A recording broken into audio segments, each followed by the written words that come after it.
Ladies and gentlemen, at the end of this ball game, the final score is 91 for the MLX Road Warriors and 119 for the winner, Barangay Ginebra San Miguel.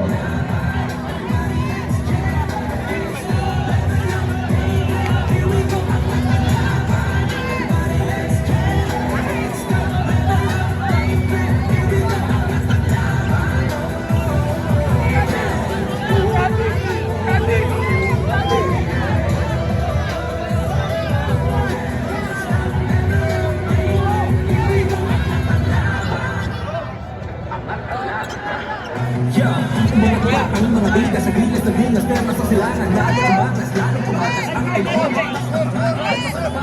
Ang pati, diskarte, di bale, walang pake sa mga ito. Tulog mo ang pati, tulog ang diskarte.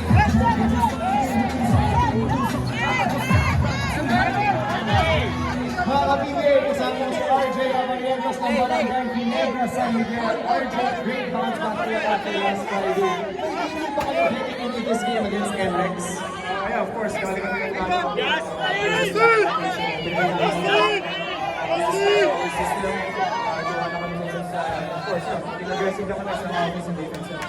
RJ, so far medyo up and down yung rookie season mo, pero how have you been working to gain yung trust ni Coach Tim's assistant niya? Especially with all the new assistant. For me, siguro, ina-enjoy ko lang kasi yung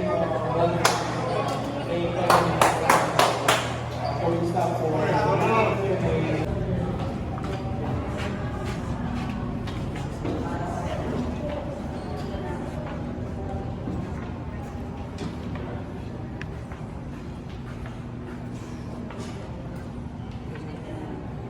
Best game in the uniform.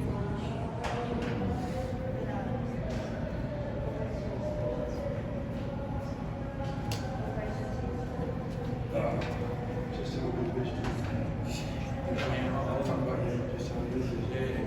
You and RJ both. You have to talk. So Jack with Jefferson. Welcome to our post-game press conference after the victory against NLEX. We are joined by player